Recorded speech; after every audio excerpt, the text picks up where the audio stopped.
నమస్కారం అమ్మా. నమస్తే అమ్మా.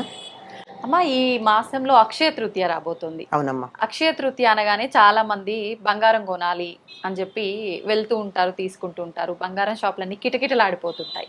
అయితే పెద్దవాళ్ళు చెప్తున్నారు ఆఫర్లు కూడా ఇస్తారు. రేటు పెంచేసి ఆఫర్లు ఇస్తారేమో కదమ్మా. అది మనకి తెలియదు. జనరల్ గా మనం అనుకునే వరకు ఏదైనా డిస్కౌంట్లు ఉన్నాయంటే ఎక్కువ పెట్టి తక్కువకి ఇస్తుంటారు అంటారు కదమ్మా. అంతే కదమ్మా. ఎక్కువ కొంటే కూడా పెంచకపోయినా ఎక్కువ కొంటే టర్న్ ఓవర్ ఉంటుందని కూడా ఇవ్వచ్చు. అంచేత మనం గట్టిగా అనడానికి వీల్లేదు. అంతే అమ్మా.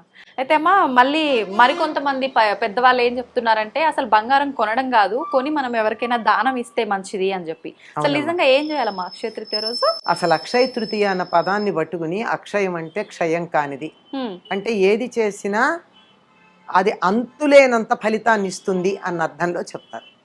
కనుక బంగారం కొంటే అంతు లేకుండా మన ఇంటికి వస్తుంది అని మనం కొద్దిగా లౌకికంగా ఆలోచించి చూస్తున్నాం. కానీ అక్కడ ఒక చిన్న లాజిక్ మర్చిపోయాం. ఏంటమ్మా? బంగారం ఊరికే వస్తుందా మన ఇంటికి? లేదు. ఏం చేస్తే వస్తుంది? డబ్బులు ఖర్చు చేస్తున్నాం. అంటే బంగారం మన ఇంటికి రావడం ఎంత అక్షయమో, మన దగ్గర నుంచి డబ్బు పోవడం కూడా అంతే అక్షయం కదా. ఈ లాజిక్ ఎలా మిస్ అయ్యారు అందరూ? అవును కదా. నిజమమ్మా. మీరు కొని నాకు ఇస్తే నాకు అక్షయంగా వస్తుంది. అవును. కానీ నేను డబ్బు పెట్టుకుంటే నాకెలా వస్తుంది? అంతే కదా. అంచేత ఈ లాజిక్ ఒకటి గుర్తుపెట్టుకోండి. ఏం చేయాలో చేయక్కర్లేదో నేను చెప్పలక్కర్లేదు, మీరు అర్థమైపోతుంది. మొదటిది అసలు అక్షయ తృతీయ అంటే ఏమిటి? అక్షయం, ఈ రోజు ఏం చేసినా ఫలితం అక్షయంగా ఉంటుంది. ఫలితం అక్షయంగా ఉంటుంది అంటే నేను చేసిన పనికి నాకు ఇంత పని చేస్తే అక్షయమైన పుణ్యం వచ్చింది అనుకో. ఇంత పని చేస్తే ఇంతే పుణ్యం వస్తుంది. కానీ అక్షయంగా పుణ్యం, ఈ రోజు కాస్త మంచి పని చేస్తే అక్షయంగా పుణ్యం వస్తుంది. అంటే ఏం చేయాలి? నేను పుణ్యం వచ్చే పనులు చేయాలి. అందుకని ఈనాడు ఏం చేయాలని చెప్తారంటే, ఈనాడు ప్రపాదానం చేయమన్నారు. ప్రప అంటే చలివేంద్రం. చలివేంద్రం అంటే ఉచితంగా అందరికీ మంచినీళ్ళు ఇవ్వడం. ఓకే. పూర్వం చలివేంద్రాలు ఉండేవి కదా, పెద్ద కుండలు పెట్టి ఆ కుండ చుట్టూతా బట్ట చుట్టి నీళ్లు చల్లుతూ ఇలా కాడ ఉన్నటువంటి గట్టి దాంట్లో నీళ్లు తీసి అందరికీ ఉచితంగా నీళ్లు ఇచ్చేటటువంటి పద్ధతి. దాన్ని ప్రప అంటారు సంస్కృతంలో. తెలుగులో మనం చలివేంద్రం అంటాం. నీళ్లు ఉచితంగా ఇచ్చేది. ఇది నేను చేయలేకపోవచ్చమ్మా. నేను పని మానుకుని 4 కుండలు పెట్టుకుని అంతవరకు నేను చేస్తా. 4 కుండలు పెట్టమంటే పెడతా, నీళ్లు పెట్టమంటే పెడతా. కానీ అక్కడే కూర్చుని నీళ్లు పోస్తూ కూర్చోమంటే నేను చేయలేను కదా. అందుకని దానికి ఒక మార్గం ఏం చెప్పారంటే, ఇంతకు ముందే ఒక కుండ కొని 4 రోజులు దాంట్లో నీళ్లు పోసి కడిగి శుభ్రం చేసి, ఎందుకంటే కుండ వెంటనే వాడరు కదా, 4 రోజులు నీళ్లు వాడకూడదు అందులోది. దగ్గు జలుబు చేస్తుంది. 4 రోజుల పాటు కుండలో పట్టినటువంటి నీళ్లు వేరే దానికి వాడుకోవచ్చు. మొక్కలకు పోయడము దానికి వాడాలి, తాగడానికి వాడరు. ఆ తర్వాత కుండ మీద మూకుడు కూడా తీసుకోవాలి. అది కూడా మట్టిదే. తీసుకుని ఈనాడు దాని నిండా నీళ్లు నింపి, వీలైతే సుగంధ ద్రవ్యాలు వేసి, అంటే యాలకు పొడి, కొద్దిగా పటికి బెల్లం, మరి తీపిగా కాదు, ఊరికే. అంటే మనకు అన్ని నీళ్లు రుచిగా ఉండకపోవచ్చు కదా. అంచేత అటువంటివి ఏదైనా సరే సుగంధ ద్రవ్యాలు వేసి, ఇంకా చాలా ఉన్నాయి నీళ్లలో వేసే సుగంధ ద్రవ్యాలు. ఏమేస్తారు? ఇంకా ఒక్క మల్లెపువ్వు వేయండి అమ్మా, నీళ్ళు ఎలా ఉంటాయో మీరు చూడండి. అవునా అమ్మా? ఒక కుండ నీళ్లలో ఒక్క మల్లెపువ్వు వేసి ఆ తర్వాత నీళ్లు తాగండి, వాటి పరిమళం ఎలా ఉంటుందో. ఒట్టివేళ్ళు వేయచ్చు, యాలకు పొడి వేయచ్చు, ఇలాంటివి ఉన్నాయి, చాలా ఉన్నాయి. అలాంటి సుగంధ ద్రవ్యాలు మనకు అన్ని ఎక్కడ దొరుకుతాయి? కాస్త ఒక్క యాలక్కాయ కొట్టి అందులో వేస్తే చాలు ఇన్ని కుండెడి నీళ్ళకి. దాన్ని ఒక బ్రాహ్మణుడికి దానమేమన్నారు. ఆ తర్వాత ఎంతమంది కన్నా ఇవ్వచ్చు. మొదలు అక్కడ, ఇప్పుడు మొదటి నమస్కారం తల్లికి చేయమన్నట్టు మొదట ఇచ్చేది అలా ఇచ్చుకోండి అన్నారు.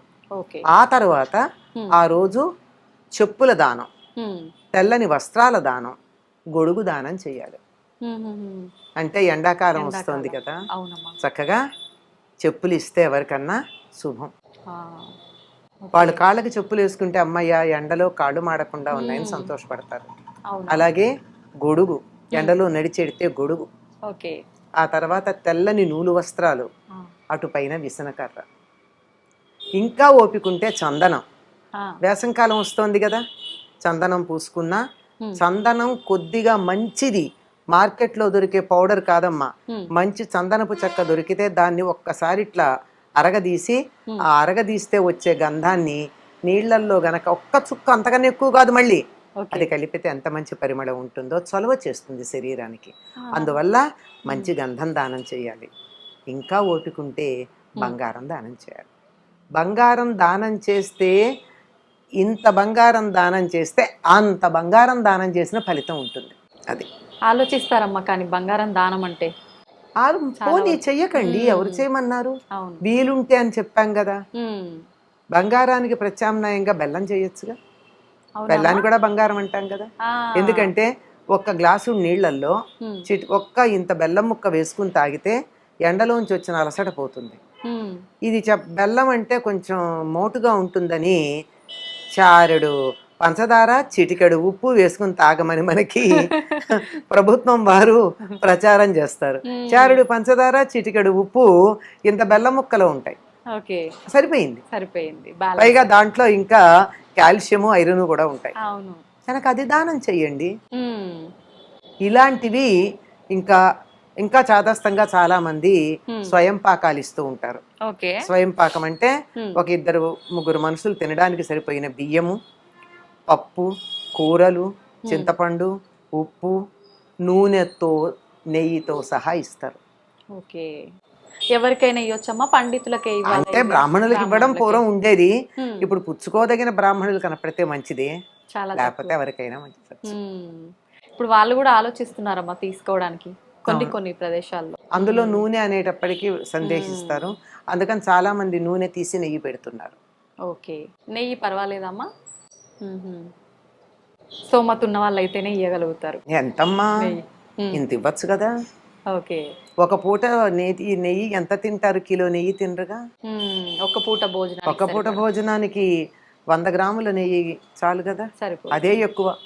వండుకుంటే కూడా ఎక్కువే అన్నంలో వేసుకోవడం కాక. కనుక ఇట్లాంటివి చెయ్యాలమ్మా. అంతేగాని బంగారం కొనుక్కోండి వద్దని చెప్పట్లా. ఇవాళ్లే కొని తీరాల నియమం పెట్టుకుంటే మాత్రం ఇబ్బంది. దాని వెనకాల లాజిక్ కూడా చూడండి. ఎంత వస్తోందో, ఎంత పెడితే ఎంత వస్తోందో ఆలోచించండి. ఇవన్నీ ముందే తెచ్చి పెట్టుకుంటాం, కుండ ముందే కొంటాం. బియ్యాలవన్నీ ఇవాళ్ళు వెళ్ళి కొనం కదా, అన్నీ సిద్ధం పెట్టుకుంటాం. సిద్ధం పెట్టుకుని ఇవాళ దానం చేసామంటే అది పుణ్యం. ఓకే. డబ్బు రూపంలో ఇస్తున్నాము, వస్తువు రూపంలో తెచ్చుకుంటున్నాము, అదొకటే డిఫరెన్స్ అమ్మా మీరు చెప్పినట్టు. అది కూడా నిన్నటి రోజున కదా, అది బంగారం. మరి అక్షయం, ఏదైనా అక్షయం అంటే డబ్బు పోవడం కూడా అక్షయం కదా. అంతే.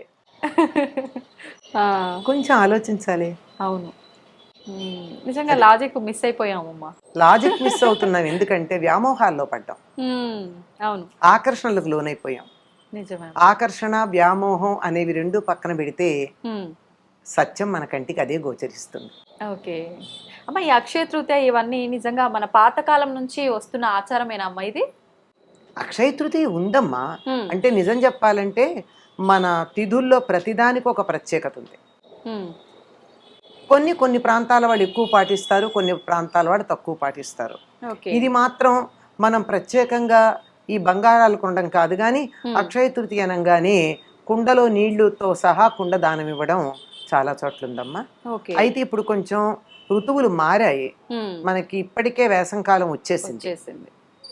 పూర్వం ఇప్పటికి గానీ వేసవి వచ్చేది కాదు, ఇప్పుడు బీభత్సంగా ఉంది. అది వేసవి మధ్యలో ఉన్నాం కనుక ఈ ఈ అంటే ఈ చలివేంద్రం పెట్టడం అన్నది ఇప్పటిదాకా ఆగకుండా ఉగాదికి ముందు నుంచే పెడుతున్నాం. ఉగాదికే ఎండ తట్టుకోలేకుండా ఉన్నాం. ఎప్పుడైతే మనం ఇళ్లలో కూలర్లు ఆన్ చేసుకుంటున్నామో, ఏసీలు ఆన్ చేయడం మొదలు పెట్టామో, అంటే అందరూ కాదమ్మా, కొంతమంది 365 రోజులు వేసుకుంటారు, వాళ్ళ సంగతి కాదు. మనలాంటి మధ్యతరగతి వాళ్ళు అవసరం ఉంటేనే వేసుకునే వాళ్ళు ఎప్పుడు మొదలు పెట్టారో అప్పటి నుంచి ఈ ప్రపాదానం చేయడం అన్నది చాలా ముఖ్యం. ఇప్పటిదాకా ఆగక్కర్లేదమ్మా. ఇప్పుడు ఉన్నదానికి ఇంకో కుండను జోడించవచ్చు మనం, అంతే అంతే. ఓకే అమ్మా, అక్షయ తృతీయ అంటే దానం చేయడము, కొనుక్కోవడం ఇది ఒక్కటేనా, లేదంటే పూజల విషయానికి వస్తే ఏమైనా ప్రత్యేక పూజలు చేయొచ్చు? అంటే విష్ణువుకు పూజ చేస్తాం అంతేనమ్మా. ఓకే, ప్రత్యేకమైన పూజలు అయితే ఏముండవు. ఈ రోజంటే కృష్ణుని పూజించాలి, విష్ణువుని పూజించాలి అని చెప్పడం ఉంది అంతే. ఈ రోజుకి ఇంకో ప్రత్యేకత ఏమిటంటే సింహాచలంలో చందనోత్సవం చేస్తారు ఓకే, అక్షయ తృతీయ అక్షయ రోజే. తృతీయ రోజున. ఆహాహా. రోజు రోజు చందనం పూస్తూ ఉంటారు కదమ్మా, ఒక లింగం లాగా తయారవుతుంది. లోపల ఉన్నది వరాహస్వామి. ఓకే. ఆ వరాహస్వామి పైన ఉన్నటువంటి చందనం అంతా ముందు తీసేస్తారు. మ్మ్. ఒలుపుత్సవం అని చేస్తారు, చందనం ఒలిచేస్తారు. ఈ రోజున చందనోత్సవం చేస్తారు. అది ప్రత్యేకం. ఓకే, ఎందుకనమ్మా ఆ రోజే ఎందుకు చేస్తారు? ఆ రోజు ఆయన ఆవిర్భవించాడని నమ్మకం. ఓకే, ఇంకా ఏం చేయొచ్చమ్మా అక్షయ తృతీయ రోజు ప్రత్యేకంగా చేయాలంటే? మిఠాయిలు పంచమని చెప్తారు. ఇది కూడా ఒక కథ ఉంది. అక్షయ తృతీయని ఒక వ్రతంగా చేసేటటువంటి వాళ్ళు, మనకి లేదని చెప్పాను కదా ఉత్తర దేశంలో, వాళ్ళు ఒక కథ చెప్తారు. చాలా దీన స్థితిలో, దరిద్ర స్థితిలో ఉన్నటువంటి అతను ఎవరో చెప్తే ఆనాడు గంగా స్నానం చేసి, మనకెక్కడ దొరుకుతుంది గంగా స్నానం? గంగా స్నానం చేయడానికి ఒక చిన్న చిట్కా ఉంది మనకి, షార్ట్ కట్. మనం బకెట్ నిండా నీళ్లు తీసుకుని ఆ నీళ్లలో ఒకసారి ఒక చెంబుడు నీళ్లు పోసుకున్న తర్వాత ఆ నీళ్ళని ఇలా 3 సార్లు చేత్తో ప్రదక్షిణంగా తిప్పుతూ గంగే గంగే గంగే అంటే ఆవిడ వస్తుందట గంగ. నిత్యం గంగా స్నానం చేయొచ్చు. అలా గంగా స్నానం చేసి, మనకు అందుబాటులో ఉన్నది అదే గనక గంగా స్నానం చేసి ఆనాడు మాధవుణ్ణి పూజించి మిఠాయిలు చేసి అందరికీ పంచిపెట్టినందువల్ల ధనవంతుడయ్యాడు అని మనకి ఒక కథ ఉంది. అందువల్ల ఈనాడు తీపి పదార్థాలు కూడా అందరికీ పంచాలి. చాలా మంచి విషయాలు తెలియజేశారమ్మా, ధన్యవాదాలు.